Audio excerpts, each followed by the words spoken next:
Good day, everybody. Welcome back to the channel, Ace's Place, where I'm Ace. And this is my place. Welcome back to the channel. If you are a follower, a believer, an ally to the Aces Army, then you already know what you're getting into with this. If you're new to the channel, like, subscribe, hit the notification, leave a comment, anything you want to do. This is our place, not just my place, but let's get right into it. It's spooky season. I don't know how that's going to sound, but I did that. I am doing my 31 days of spooky season October, or what was I calling it? Spooky Flicks, October Picks, something like that. I don't know. It's all over the place. Who cares? But I'm a little bit behind. I last left off on the 6th of October. It is now the 18th of October. So I'm going to do some videos right now. I've kept all the movies that I've watched for those individual days separate because I knew I'd get to them at some point. And here we are. I'm going to do a whole bunch of videos and just chuck them up onto to the channel. So here we go. Here is nights 7, 8, and 9. Now, depending on the quality, the quantity of movies, depends on what I was doing that day, working, not working. So there might be a stack of just two. There might be a stack of a bunch. You never really know. But let's get right into it. Night number 7. Of course, I have all the movies I watch starting from the bottom going up. Does that make sense? Here we go with the classic, the original. I don't know what year it came out. I'm not one of these connoisseurs of knowing all the movie knowledge. But 1992's The Candyman, starring Tony Todd, who I personally think he is fantastic. This is a pretty great movie.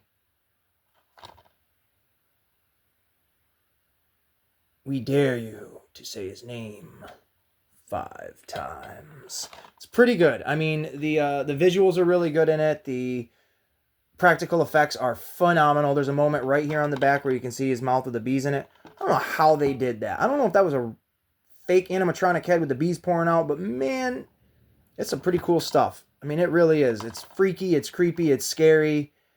It's everything you want in a horror movie for October, baby. The Candyman. There are multiples in this series, I believe. At least, I know there was a new one that came out a couple years ago. I thought it was pretty good. Candyman. Chuck that to the side. And then next in line is a superhero flick. Marvel's, well, I don't want to say Marvel's because it's not the MCU, but this was Fox before the rights got turned over to Disney. This was their last X-Men superhero movie, Marvel movie, and it is The New Mutants. It's pretty cool. I personally like it. It's a group of mutants, X-Men, kind of that stuff. And they get put in this institution, so we will say, because I don't want to spoil these movies for anybody that's interested, but they get put in this institution, and it's not all it seems to be. And through different horrors, because this is like a horror movie, this definitely is like a scary movie in a way. They have to come together and face this creature known as the Demon Bear. It's pretty cool. I really do like it a lot. And then, to cap off night number 7, this is a classic. It may not be an old movie in the sense of like 80s, 90s. This is definitely early 2000s. 2002, 3? Yeah, I don't even remember.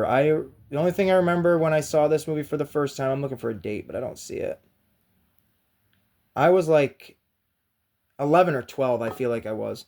This was the very first movie I saw 2 times in theaters. This was the very first movie I was like, I want to go back and see that again.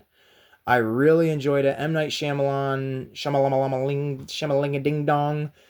At his peak, I don't want to say his peak, because I like a lot of his other movies too, but this is like one of the top creme de la creme films of his repertoire or whatever.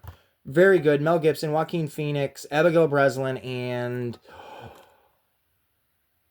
Macaulay Culkin's brother. I don't know what the kid's name is. Raggy. Man, it doesn't even say. But Macaulay Culkin's brother. It's a really good movie. I highly suggest this one as well. If you like aliens, you can kind of tell. alienish, freaky stuff. All right.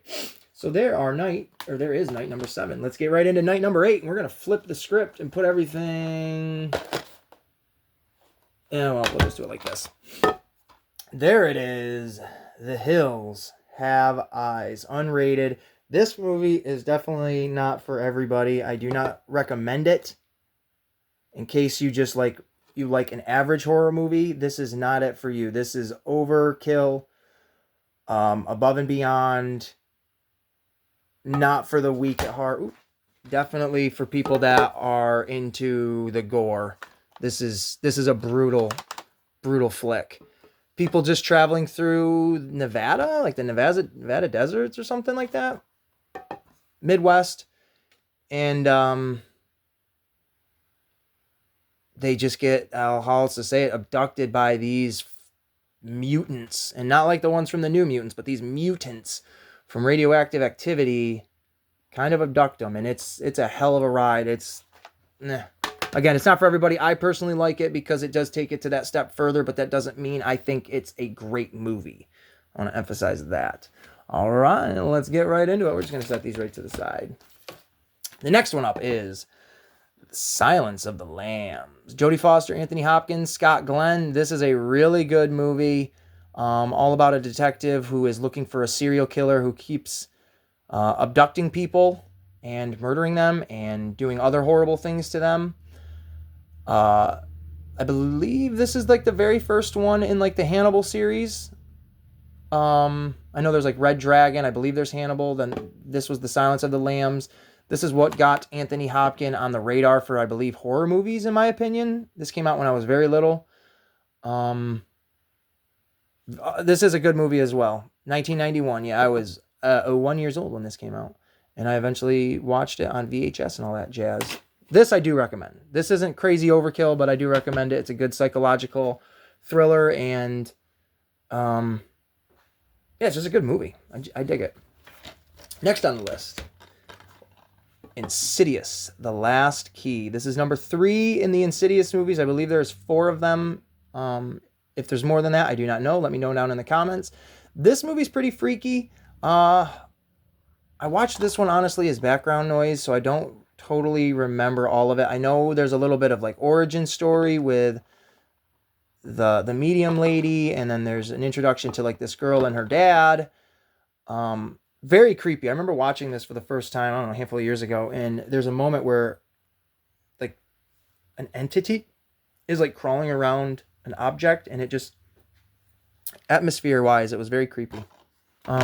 Recommend it if you watch those kind of movies. Here we go with the next one. This is an awesome movie too. Witches, or The Witches. Oh my God, why can't I think of her name? Angelica Houston, oh my God. She is in tons of stuff. She's great, fabulous, wonderful actress.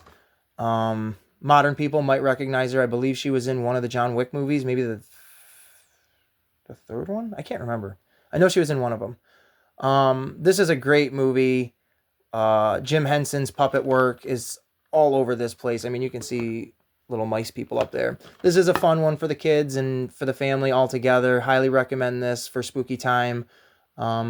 Creepy fun, but not anything that shouldn't be, a 7-year-old should be able to handle this. So yeah, it's a good one. And then we're coming to the end of night number 8. Another kid flick, which is great. Disney's Frankenweenie. This is a fabulous style throwback to like the Universal style horror movie, monster movies, like Dracula and Frankenstein and all of them, where it was black and white. It relied mostly on the character.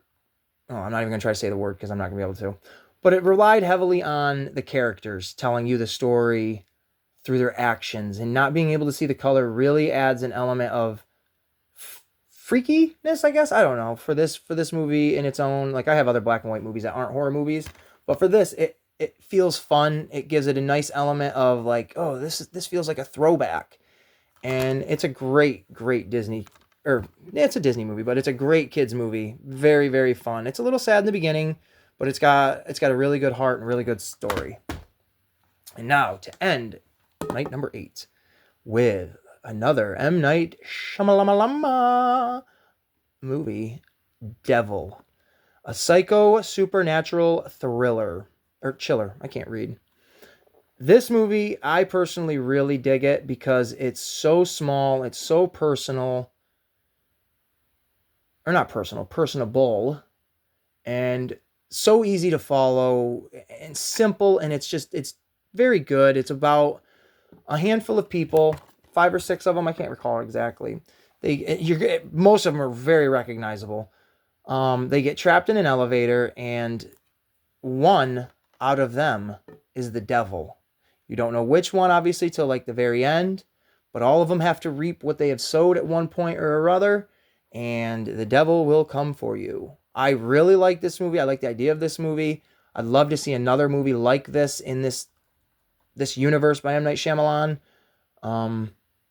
Not super scary at all, but very psychological. Like, whoa, what is going on? I personally recommend this because it's fun. Acting is not on par, but it's a fun movie. All right, and that ends night number 8. Let's get in to the 2 from night number 9.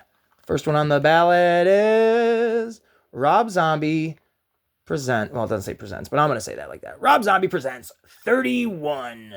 This, again, is not a movie for everybody. This is only a movie I would recommend for them hardcore deadheads that want the blood, the gore, the X-rated violence, the nasty. This is what that is. This is the nasty.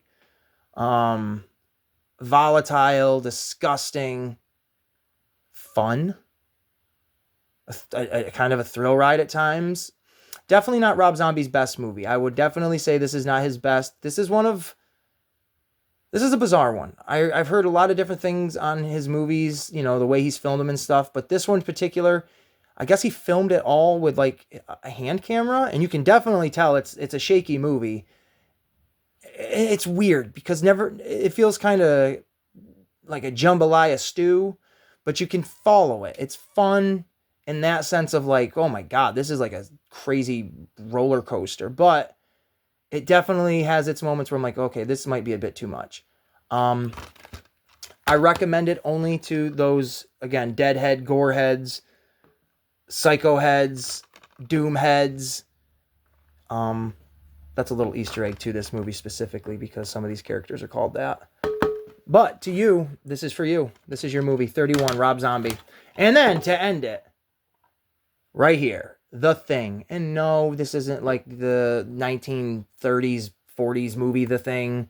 This isn't the best, most awesome monster movie in the whole world. The 80s, The Thing. This is like the 2015-16 movie, The Thing, which is supposed to be a prequel. It's pretty good. I'd recommend it. If you've seen the Kurt Russell's The Thing, I recommend this. You will like this. This is pretty good. The only problem I ever have with it is when you watch this one and then you go back and you watch the original, the story is phenomenal. They both sync up very well, but it's just the practical effects of the 80s and then the CGI of the 21st century. It's a little jarring, but this is a really good movie. This is actually a really good movie. We enjoy this one here. And I think that wraps it up because I'm not doing a huge summary of everything. But on the screen, you can see right before you, I am watching Hellraiser. I will do this video or this movie in my October 18th video. So here we go. That's it for right now. That wraps up nights 7, 8, and 9.